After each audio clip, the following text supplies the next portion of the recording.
Hello. Today is Wednesday, January 21st. Welcome to episode 547 of Fault Lines, the National Security Institute's podcast that gets you quickly up to speed 3 times a week on the national security and foreign policy debates shaking up America. I'm NSI Advisory Board member Lester Munson.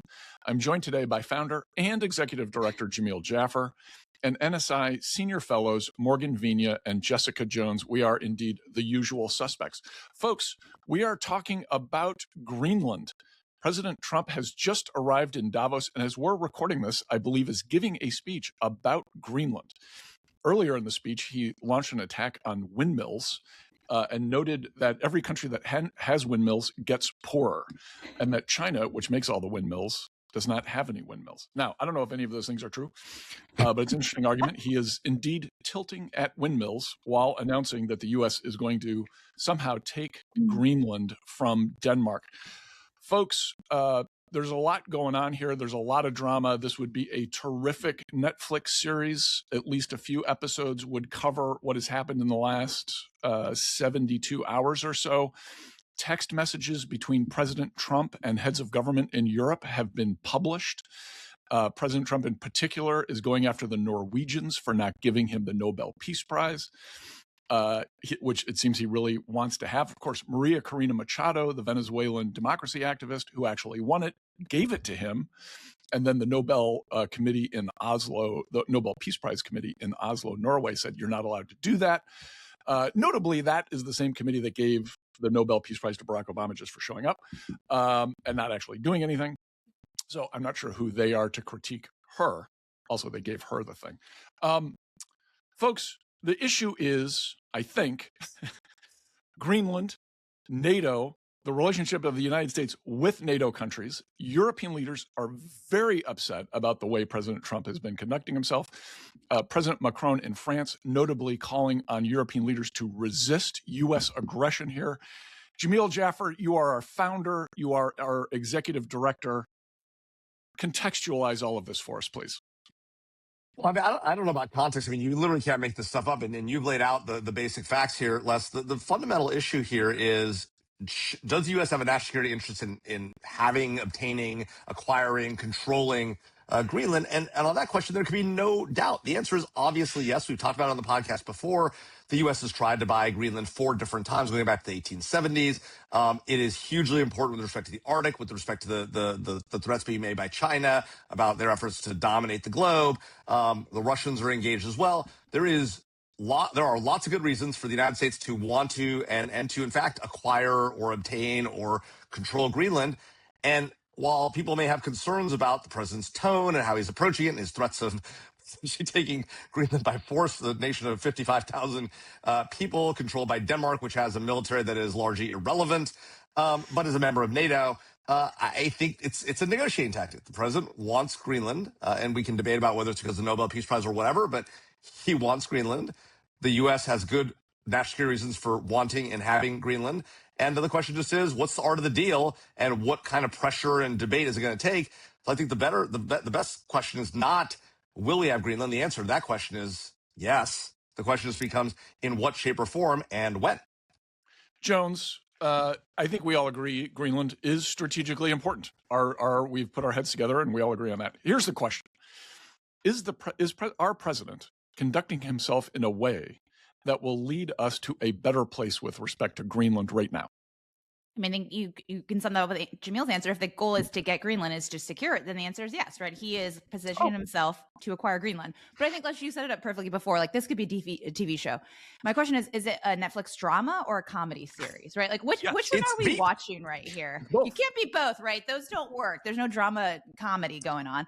And so I think we're kind of just following along the show. You know, it seems like the president thought perhaps the social media kind of bullying tactics would work. It didn't get so far. Now we're talking tariffs possibly on some of our European friends, those that support Greenland. So now we're moving into kind of economic tools as well. And so to Jamil's point, the question isn't, you know, are we getting Greenland? It's how are we going to get there, right? What are the tools? President Trump has been implying that beyond tariffs, there's other ways, there's other tools to get us to get acquisition of Greenland. And so it'll be for us viewers, whichever show we're choosing to watch, the drama or the comedy, I think, it's going to unravel and it's going to definitely be interesting. And I think probably the only thing we disagree on this podcast is what's the timeline, right? You can look at the predictive markets and they're already between 25 and 50% that we are acquiring Greenland, right? By some are July 4th, of course, of 2026. You can, if we want to pick a monumental date, but I think that's probably the only part we disagree is when are we actually going to be in control of Greenland? Morgan, do you agree with Jones here? Are we all in agreement that this is a good thing that the president is doing? It's just a question of don't frame how it long that it'll way, take? Les. Don't frame it that way. So, Les, I think the only fault line we're actually going to have on this podcast today is the one with Jessica saying you can't have comedy and drama, because I would argue there's some dark humor to all of this. Yeah, I'm with you, Morgan. Yeah. So with that said, I think there are some other factors here that I know we need to consider, and that is, yes, there's a lot of hysteria, particularly in Europe, about how to move forward with the United States as part of NATO and what that means for the alliance itself, given that there are some major issues that we're dealing with, particularly the war in Ukraine. I know our Eastern European friends, that is top their mind, and they're worried to see how this conversation with Greenland is going to affect that conflict. And so we do need to be mindful of that. The United States has a number of obligations, and we do have ongoing negotiations with the Ukrainians and with the Russians. And so I would be, if I were advising the president, I would be very clear with him that anything we do with respect to Greenland and showing divisions in the alliance could demonstrate messaging to our adversary Russia that maybe we don't want to happen, and so, or that would be particularly disadvantageous. I also think that the president needs to consider sort of the implications of these negotiations over Greenland at home. Markets are not responding well. The president has demonstrated previously that he pays very close attention to markets and has changed decisions based on how they fluctuate. And so that's another consideration that I think he will be paying close attention to. With that said, I think we need to bring the temperature down a little bit and just start negotiating. We're going to have a closer relationship with Greenland one way or another. And let's just cut the bluster. Let's just start getting down to brass tacks in terms of what that's actually going to look like.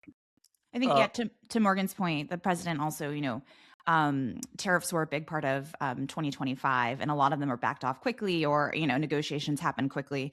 So even though the conversation around the EU and new tariffs tied to Greenland came up, whether or not those actually get implemented is a whole nother issue, right?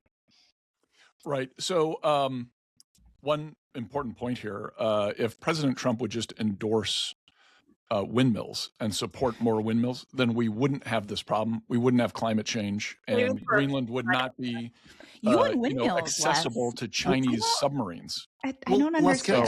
Can I ask a question, though, of the group? Incoherence there in the remarks.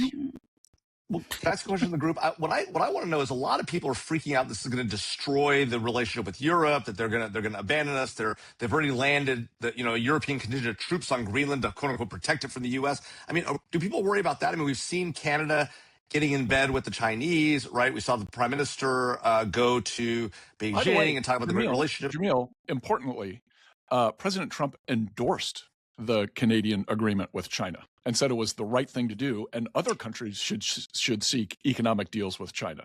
So what's the problem? What's the problem? All right, I want to make two other quick points. One, at both more serious than my windmill point. One is, if European leaders ought to seize this opportunity to cut a deal with Trump and get him to make guarantees about Ukrainian security in exchange for Greenland. It's the obvious play here, and credit to my buddy Kosh Ara for coming up with that and publishing it in the National Interest. That was his idea. I think it's a good one. Secondly, I think this is all political. Clearly, President Trump loves the idea of going to Davos and in front of the world's economic elites, rubbing their nose in his kind of nationalistic MAGA approach of being willing to irritate Europeans and talking about how he's going to promote the American economy. This segues right into his messaging for the election campaign. That's going to be what he's really worried about this year, and keeping control of Congress. All right. Any final thoughts on Greenland? Yeah, just Morgan. one point here, and that is yesterday the president celebrated his 1 year anniversary of his second term. The president has accomplished a lot in the first year. And we're not even halfway through. Like, we are literally just getting started with this president. So I personally will be interested to see what we've got planned for the next 3 years. With that said, I'm going to make a bold prediction and say that we have progress and have made some sort of heightened security arrangement with Greenland by the end of the year. End of the year. I'll go further and say we will control Greenland by the end of the president's term. Well, yeah, but that's 3 years. That's 2 years later than Morgan being. She's saying this year. I think there's going to be Heightened more security concrete action before the end of the year. This is our 250th birthday, folks, as a country. We need Greenland this year. Jamil, get with the program. But to the point, what the Senate does, or what legally, like what legal mechanism it is, and what kind of congressional condominium. Everyone look it up. All right. That's a wrap. Thanks as always to Kelly Crowley, Claude Jennings, and the NSI staff for the help in producing today's episode. Join us on Friday, January 23rd, for another episode of Fault Lines, the National Security Institute's podcast that gets you smart fast on the national security and foreign policy debate shaking up America. We're on YouTube. Check out our channel there. We look terrific. If you like what you heard or saw, be sure to rate, review, and subscribe.